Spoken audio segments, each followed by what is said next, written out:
అందరికి నమస్కారం. మీరు చూస్తున్నది వింటున్నది యోగేష్ కమెంటరీ. నేను మీ హోస్ట్ యోగేష్. పోయిన ఎపిసోడ్లో ఎల్బాగ్ని క్యాటిగట్ నుంచి తరిమి కొట్టి మళ్ళీ రాగ్నర్ క్యాటిగట్కి వచ్చేసాడు. లేకదా మళ్ళీ తన హస్బెండ్ అయిన సిగ్వర్డ్ దగ్గరికి వెళ్ళిపోవడంతో ఆ ఎపిసోడ్ ఫినిష్ అయింది. ఇప్పుడు ఈ ఎపిసోడ్లోకి వెళ్లే ముందు ఈ వీడియోకి లైక్ చేసి కమెంట్ చేయండి. మీ చేసే ఒక్కొక్క కమెంట్ నాకు నెక్స్ట్ వీడియోస్ చేయడానికి మోటివేషన్గా ఉంటుంది. ఓకే, ఇప్పుడు ఈ ఎపిసోడ్లోకి వెళ్దాం. సీర్ ముందు ఒక అమ్మాయి ముసుగు వేసుకొని కూర్చోంది. సీరా, దేవుడు నిన్ను మోసం చేశాడు అని నువ్వు అనుకుంటున్నావా అని అడిగింది. ముసుగు ఓపెన్ చేస్తే సిగ్గి, నాకు నా ఓల్డ్ పొజిషన్ కావాలి. ఒక రాణిగా చాలా మందిని డిక్టేట్ చేశాను. ఇప్పుడు ఒక పని మనిషిగా రాణి కింద పని చేస్తున్నా. కొన్ని సంవత్సరాలకు ముందు ఉన్న రాగ్నర్ పైన ఉన్న కోపం నా మనసులో చేరి నన్ను కిందకి నొక్కుతూ ఉంది అని చెప్పింది. అందుకు సీరా, నువ్వు అదృష్టవంతురాలే. నీ భర్తను రాగ్నర్ చంపినప్పుడే నిన్ను చంపుండొచ్చు, కానీ చంపలా. నీకిప్పుడేం కావాలి అని అడిగాడు. నాకు దేవుడు ఏమైనా హెల్ప్ చేస్తాడా? అందుకు సీర, ధైర్యమైన అమ్మాయిలకి దేవుడు ఎప్పుడైనా హెల్ప్ చేస్తాడు అని చెప్పాడు. కట్ చేస్తే క్యాటిగట్కి బోట్స్ వస్తూ ఉన్నాయి. అందులో కింగ్ హారిక్ అండ్ వాడి కొడుకు వస్తూ ఉన్నారు. వాళ్ళు తీరానికి వచ్చింది రాగ్నర్ గ్రేట్ హాల్లో లంచ్ అరేంజ్ చేశారు. రాగ్నర్, నన్ను క్షమించండి రాజుగారు, ఆహారం కొంచెం తక్కువ ఉన్నందువల్ల ఇలా ఉంది. ఎల్బాగ్ గాడు సిటీని ఆక్రమించాడు కదా, వాడిని తరిమి కొట్టడం కోసం నా ఫుడ్ ని నేనే కాల్ చేశాను అని చెప్పాడు. అందుకు హారిక్, నేను దాన్ని విన్నాను అని చెప్పి తింటూ ఉన్నాడు. రాగ్నర్, సరే నేను ఇంగ్లాండ్ నుంచి వచ్చాక ఏం జరిగింది అని అడిగాడు. కింగ్ హారిక్, ఏం జరుగుతుంది? ఆ ఎగ్బర్ట్ గాడు ద్రోహం చేశాడు. అథల్స్టన్ ఒక మీటింగ్ ని అరేంజ్ చేశాడు. అందుకు ఎదురు చూస్తూ ఉంటే అటాక్ జరిగింది. మేము అక్కడి నుంచి తప్పించుకున్నాము అని చెప్పాడు. ఆ రాగ్నర్, అథల్స్టన్ ఏమయ్యాడు? హారిక్, వాడు యుద్ధంలో చచ్చుంటే బాగుండేది, వాడి గురించి మాట్లాడడం వేస్ట్ అని చెప్పాడు. దాన్ని విన్న రాగ్నర్ మొహం మారగా, పక్కనున్న బియాన్, పాపం అథల్స్టన్ నేను చిన్నవాడిగా ఉన్నప్పుడు నన్ను గీడాని చాలా బాగా చూసుకున్నాడు అని చెప్పి బాధపడుతూ ఉంటే ఫ్లోకి, వాడిని నమ్మొద్దు బియాన్, వాడు క్రిస్టియన్ దేవుణ్ణి ఎప్పటికీ మర్చిపోడు.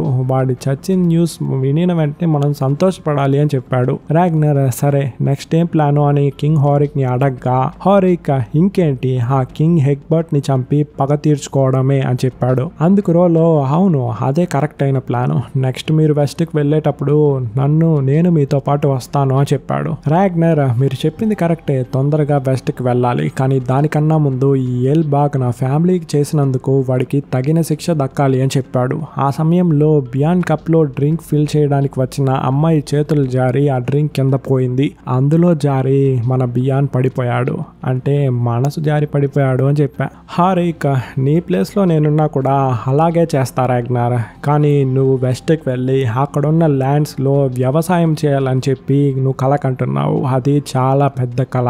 అందుకు మనకి పెద్ద ఆర్మీ కావాలి. అది ఇప్పుడు మన దగ్గర లేవు. సో మనం ఫస్ట్ చేసిన ప్లాన్, ఎల్బాగ్ ని మనతో పాటు వెస్ట్ కి తీసుకెళ్దాము.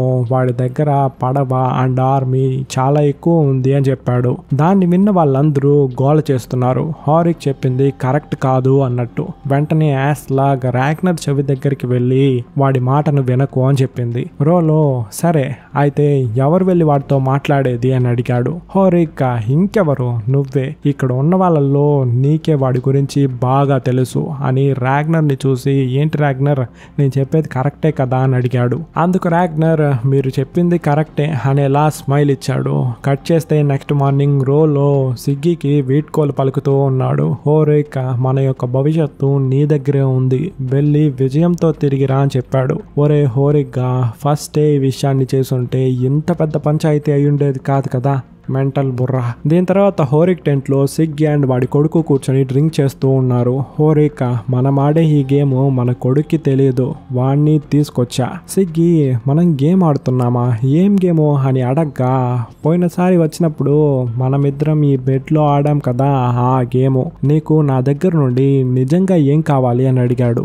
అందుకు సిగ్గి, నాకు రోలో పైకి రావాలి, వాడు కింగ్ అవ్వాలి, అందుకు నేను ఏమైనా చేస్తా అని చెప్పింది. అందుకు హోరిక్, నా కొడుకు చాలా మంది అమ్మాయిలతో ఉన్నాడు, కానీ వాళ్ళంతా బానిసలు. ఒక ఫ్రీ ఉమెన్తో అంటే నీలాంటి వాళ్ళతో ఎలా ఉండాలో వాడికి తెలియదు. నువ్వే వాడికి చూపించాలి. నాకు చూపించిన సంతోషం వాడికి ఇవ్వాలి అని అడగ్గా సిగ్గికి వేరే దారే లేదు, దీన్ని చేసి తీరాల్సిందే. కట్ చేస్తే లాగ్రదా తన భర్త అయిన సిగ్బర్డ్ సభలో ఉంది. సిగ్బర్డ్ డ్రింక్ చేస్తూ నా భార్య తిరిగి వచ్చేసింది, నాకు చెప్పకుండా తన పాత భర్త అయిన రాగ్నర్ ని చూడడం కోసం వెళ్ళింది, కానీ వచ్చేటప్పుడు నా కొడుకుని మర్చిపోయింది అని చెప్పాడు. అందుకు లాగ్రదా వాడు పెద్దోడైపోయాడు, వాడికి అక్కడే ఉండాలనిపించింది, అందుకే వదిలేసి వచ్చాను, అది తప్ప నేను వచ్చేసా కదా ఇంకేం కావాలి అని అడిగింది. సిగ్బర్డ్ నా సవతి కొడుకు అక్కడే వదిలి వచ్చింది నాకు నచ్చలేదు. అందుకు లాగ్రదా వాడికి నిర్ణయం తీసుకునే వయసు వచ్చేసింది, అంతేకాకుండా వాడు రాగ్నర్ కొడుకు, అక్కడే ఉండడంలో మీకేం బాధ అని అడిగిందే. సిగ్బర్డ్ కి కోపం వచ్చి రాగ్నర్ గాడికి అదృష్టం, వాడు చేసే పనులన్నీ జయమవుతున్నాయి, అందుకని వాడు ఓడిన్ కొడుకు అయిపోతాడా అని చెప్పి ఎగతలి చేయగా అక్కడున్న వాళ్ళందరూ నవ్వుతున్నారు. దాన్ని చూసిన లాగ్రదాకి కోపం వచ్చి వాడు ఓడిన్ కొడుకని ఎక్కడైనా రాగ్నర్ చెప్పుకున్నాడా అని కోపంగా పైకి లేయగా సిగ్బర్డ్ ఓ అయితే వాడిపై నీకు ఇంకా లవ్ ఉంది, అయితే ఈరోజు నువ్వు తనిగా పడుకో, నాకు వేరే అమ్మాయిని నేను అరేంజ్ చేసుకున్నానులే అని చెప్పి వెళ్ళిపోయాడు. ఆ రోజు నైట్ లాగ్రదా నిద్రపోతూ ఉన్నప్పుడు ఏదో సౌండ్ లేచి చూస్తే ఒక నలుగురు లోపలికి వచ్చేసారు, ఆమెను పట్టుకొని కొడుతున్నారు. ఆమె కూడా ఎంతని హ్యాండిల్ చేస్తుంది, వాళ్ళు ఆమెను కింద పడేసి చెత్తగా బాదుతున్నారు, ఎలా అంటే అలా కొడుతూ ఉన్నారు. కట్ చేస్తే బియాన్న ఆ సర్వెంట్ అమ్మాయి ఉంది కదా, ఆ అమ్మాయిని వెనుకలే తిరుగుతూ ఒక నిమిషం నీ పేరేంటి అని అడగ్గా నా పేరు పోరిన్ అని చెప్పి మీకేమైనా హెల్ప్ కావాలా అని అడిగింది. అందుకు బియాన్ నాకేం హెల్ప్ వద్దు, నీకేమైనా హెల్ప్ కావాలా అని అడిగాడు. పోరిన్ నేను నా జీవితం అంతా ఈ పని చేయడానికే పుట్టా కాబట్టి అవసరం లేదు అని చెప్పింది. బియాన్ సరే నీకెవరైనా బాయ్ ఫ్రెండ్స్ ఉన్నారా అని అడిగాడు. అందుకు పోరిన్ ఉన్నారు అని చెప్పిందే. బియాన్ మొహమే మారిపోయింది. వీటన్నిటిని దూరం నుంచి రాగ్నర్ చూస్తూ ఉన్నాడు. వెనుకల యాస్లాగ్ వచ్చి ఆ అమ్మాయి చాలా బాగుంది కదా అని చెప్పి పక్కన కూర్చొని మీరు ఆ ఎల్బాగ్ ని క్షమించేశారు కదా, వాడు నన్ను మీ కొడుకుల్ని ఎంత కష్టపెట్టాడో తెలుసా, ఇదే మా నాన్న ప్రాణాలతో ఉంటే వాడిని చంపి పగ తీర్చుకునేవాడు అని చెప్పింది. అందుకు రాగ్నర్ మీ నాన్న చనిపోయాడు కదా, ఇప్పుడెలా పగ తీర్చుకుంటాడు అని చెప్పి ఎగతలి చేశాడు. ఇక్కడ గోట్లాండ్ కి వచ్చిన రోలో ఎల్బాగ్ తో మాట్లాడుతూ ఉన్నాడు. అదేంటి అని అడగ్గా బోగ్ నా మొదటి వైఫ్ యొక్క స్కల్, ఏంటి మీ అన్నకి నా హెల్ప్ కావాలా, అది అడగడానికే కదా వచ్చావు అని అడగ్గా రోలో అది హెల్ప్ కాదు, ఇంతకు ముందు మీరు వేసుకున్న ఒప్పందం, దాని మీరినందుకే కదా వాడి ఫ్యామిలీని కష్టపెట్టావు, ఇప్పుడు వాడే నిన్ను పిలుస్తున్నాడు రా అని చెప్పాడు. బర్గ్ నేను వాడి ఫ్యామిలీని కష్టపెట్టినందుకు నాపై నన్ను చంపి నన్ను పగ తీర్చుకుంటాడు అనుకున్నా. అందుకు రోలో నాలాంటి వాళ్ళే పగ వెనుకలు వెళ్తారు, కానీ రాగ్నర్ వేరేలా ఆలోచిస్తాడు, అందుకే వాడు వెస్ట్ ని కనుక్కున్నాడు అని చెప్పగా బోగా ఏంటి వాడు క్రిస్టియన్ దేవుడితో కలిసి పాపాలంతా చేయకూడదు అని డిసైడ్ అయ్యాడా అని చెప్పి ఎగతలి చేశాడు. అందుకు రోలో Ragnar and king Haarika west కి వెళ్ళి చాలా మంది వీరులను కోల్పోయారు, అందుకే నీ హెల్ప్ అడుగుతున్నారు, వస్తావా రావా అని అడిగాడు. అందుకు బోగా వాడి ఫస్ట్ వైఫ్ స్కల్ తో మాట్లాడి సరే నేను వస్తాను అని చెప్పాడు. ఇక్కడ వెసెక్స్ లో అథెల్స్టన్ మళ్ళీ బుక్ పై బొమ్మ వేయటము స్టార్ట్ చేశాడు, అదేలాగా డ్రెస్ వేసుకోవడము స్టార్ట్ చేశాడు. అక్కడికి వచ్చిన ఎగ్బర్ట్ తో నాకు మళ్ళీ ఇలా గీయడం చాలా సంతోషంగా ఉంది, అంతేకాకుండా ఈ బ్రష్ పెయింట్ చాలా క్వాలిటీగా ఉంది అని చెప్పాడు. ఎగ్బర్ట్ వైకింగ్స్ కి ఆర్ట్ గురించి అంతా ఏం తెలియదా అని అడిగాడు. అందుకు ఎథెల్స్టన్ వాళ్ళకి ఆర్ట్ గురించి అంతా పెద్దగా ఏం తెలియదు, తిన్నామా పడుకున్నామా తెల్లారిందా యుద్ధానికి వెళ్ళామా ఇలానే ఉంటారు, అండ్ వాళ్ళ దేవుళ్ళు మన దేవుళ్ళు ఒకటిగా ఉంటారు. ఉదాహరణకి ఓడిన్ చచ్చిన తర్వాత ఏం జరుగుతుందో తెలుసుకోవడం కోసం ఒక చెట్టుకి దగ్గరికి వెళ్ళి ఊరేసుకొని పక్కనున్న ఒక వైకింగ్ ని నేను చచ్చానా లేదా అని చెప్పి గొచ్చమని చెప్పాడంట. అదేలాగా మన జీసస్ ని కూడా సిలువకు వేసి కొట్టారు కదా అని చెప్పగా ఎగ్బర్ట్ అథెల్స్టన్ ని ఒక ప్లేస్ కి తీసుకొచ్చి ఒక పెయింటింగ్ ని చూపించి దీనిపై నీ అభిప్రాయం ఏంటి అని అడిగాడు. అందుకు అథెల్స్టన్ ఇది చాలా పురాతనమైందని నేను అనుకుంటున్నాను, అందుకు ఎగ్బర్ట్ ఇది రోమన్స్ పెయింట్ చేసింది, కానీ ఇక్కడున్న ఏ వేష్నాయాలకి ఇదేంటని తెలియదు, అడిగితే జైన్స్ గీసారు అని చెప్పి అనుకుంటూ ఉంటారు, కానీ రోమన్స్ ఈ వరల్డ్ మొత్తం పరిపాలించున్నారు, వాళ్ళు కూడా వైకింగ్స్ మొక్కే ఆ దేవుణ్ణే మొక్కున్నారు. యాక్చువల్ గా వీళ్ళ గురించి మనం తెలుసుకుంటే మనం మనం కూడా ఈ వరల్డ్నే పరిపాలించవచ్చు, ఇది పురాతనమైనది, ఇక్కడున్న ఒక్కడికి కూడా తెలియలే, నీకు తప్ప అని చెప్పాడు. ఈ ఎగ్బర్ట్ కి రాగ్నర్ కి చాలా పోలికలు ఉన్నాయండి. రాగ్నర్ క్రిస్టియానిటీ గురించి తెలుసుకోవాలనుకుంటున్నాడు, ఈ ఎగ్బర్ట్ వైకింగ్స్ గురించి తెలుసుకోవాలనుకుంటున్నాడు. సరే మనం ఇప్పుడు కథలోకి వెళ్దాం. ఇక్కడ బియాన్ ఆ అమ్మాయి పోరిన్ ఉంది కదా, ఆ అమ్మాయి వెనుకలే తిరుగుతూ ఉన్నాడు. ఆ అమ్మాయి ఒక చోట డాన్స్ వేస్తూ ఉంటే నోరు తెరుచుకొని చూస్తూ ఉన్నాడు. మళ్ళీ ఇక్కడ అథెల్స్టన్ ని చూపిస్తూ ఉన్నారు. వాడు బైబిల్ ని రాస్తూ ఉన్నప్పుడు వాడి తలలో నుండి రక్తం, ఏంట్రా ఇది అని చెప్పి అద్దంలో వెళ్ళి చూస్తే అది వాడి భ్రమ. వీడు క్రిస్టియనా వైకింగ్ అని కన్ఫ్యూజన్ లోనే ఉన్నాడు. అప్పుడు ఏథన్ వుల్ఫ్ అక్కడికి వచ్చి నాన్న నిన్ను పిలుస్తున్నాడు అని చెప్పి ఒక ప్లేస్ కి తీసుకెళ్లాడు. యాక్చువల్ గా ఎగ్బర్ట్ ఇక్కడ ఉన్న ఎవ్వరికి ఈ ప్లేస్ నే చూపించలేదు, అథెల్స్టన్ కే చూపిస్తున్నాడు. ఇది రోమన్స్ యొక్క చరిత్ర, దీన్ని నువ్వే ట్రాన్స్లేట్ చేయబోతున్నావు అని ఒక పనిని అప్పచెప్పాడు. ఇక్కడ హెల్బాకాడు క్యాటిగట్ కి వచ్చేసాడు.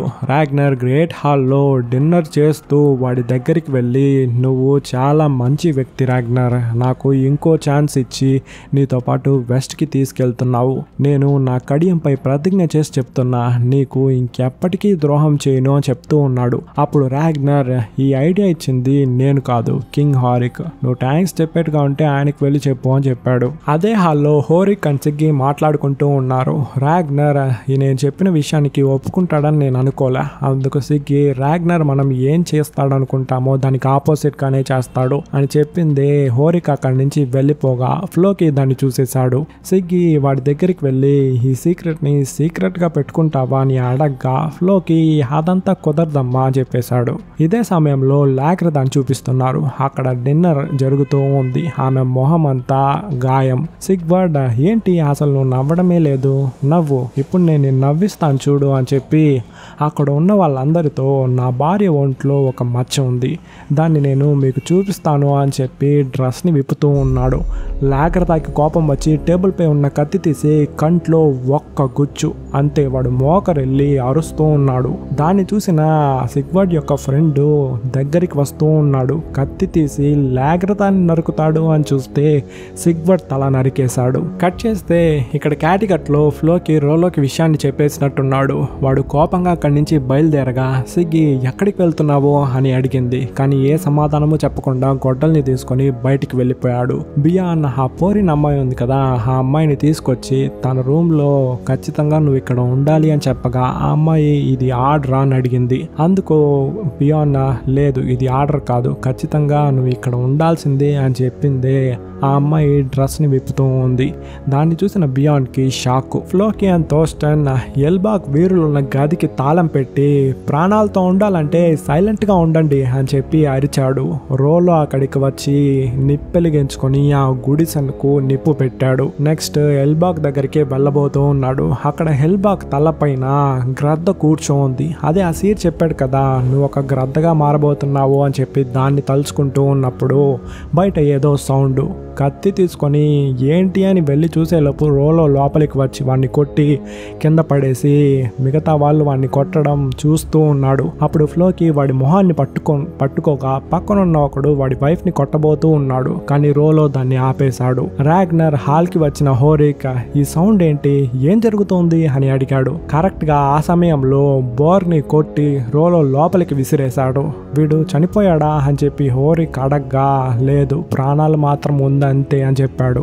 రాగ్నర్ నా ఫ్యామిలీపై చేతులు పెడితే నేను నిన్ను ఊరికే వదిలేస్తా అనుకున్నావా, హోరిక్ వాణ్ణి నువ్వు ఏం చేయబోతున్నావు అని అడగ్గా రాగ్నర్ నేను వీడిని బ్లడ్ ఈగల్ని చేయబోతున్నా అని చెప్పి నవ్వుతున్నాడు. దాన్ని విన్న అందరూ షాకు. కిందున్న బోర్గ్ లేదు నన్ను అలా చేయకు అని చెప్పి అడుక్కుంటూ ఉన్నాడు. రాగ్నర్ నీ బర్రెముకలు గ్రద్దలాగా విరుచుకోబోతున్నాయి అని చెప్పడంతో ఈ ఎపిసోడ్ ని ఫినిష్ చేశారు. అసలు బ్లడ్ ఈగల్ అంటే ఏంటి, ఈ ఎల్బాక్ ని ఏం చేయబోతున్నారు అని చెప్పి నెక్స్ట్ ఎపిసోడ్ లో తెలుస్తుంది. ఈ ఎపిసోడ్ నచ్చుంటే లైక్ చేసి మీ ఫ్యామిలీ అండ్ ఫ్రెండ్స్ కి షేర్ చేయండి. నెక్స్ట్ వీడియోలో నా వాయిస్ మీరు వినేంత వరకు లాట్స్ ఆఫ్ లవ్. టాటా.